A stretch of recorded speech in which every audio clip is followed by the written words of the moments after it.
అల్లూరు జిల్లా చింతూరు ఏజెన్సీలో వరద ప్రభావిత ప్రాంతాలలో కలెక్టర్ దినేష్ కుమార్ పర్యటించారు. కోనవరం సబరి గోదావరి సంగమం వద్ద వంతెనపై వరద సమీక్షను పరిశీలించారు.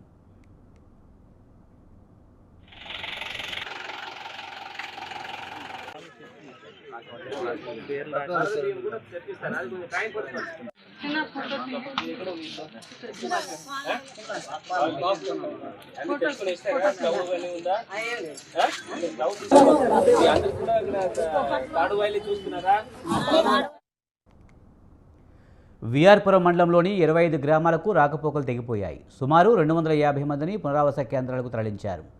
టేకుల బోరు పునరావాస కేంద్రాలలో ఉన్న బాధితులతో మాట్లాడి నిత్యావసర వస్తువుల పంపిణీ చేశారు జిల్లా కలెక్టర్ దినేష్ కుమార్.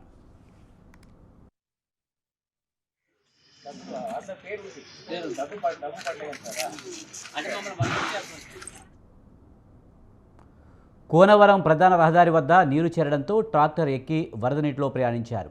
అనంతరం మీడియాతో మాట్లాడిన కలెక్టర్ ఎగువ ప్రాంతాల్లో వరద తీవ్రత తగ్గిందని, అయితే కోనవరం విఆర్పురం మండలాల్లో రేపటి వరకు వరద స్వల్పంగా పెరిగే అవకాశం ఉందన్నారు.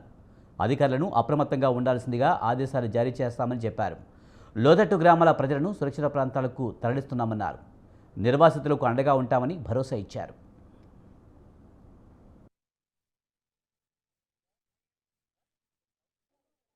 మండలం ముఖ్యంగా బాధితుల కింద వస్తుంది.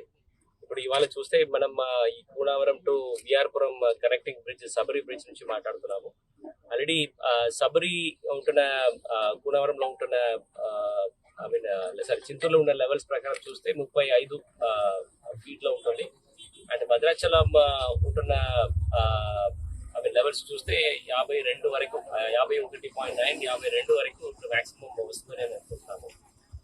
ఈ లెవెల్స్ ఇంకొక 4 to 5 hours వరకు రైసింగ్ లో ఉంటుంది. దాని తర్వాత తగ్గుతుంది అని ఒక ఫోర్కాస్ట్ మన సిడబ్ల్యూసీ నుంచి వచ్చిన ఫోర్కాస్ట్ చెప్తుంది.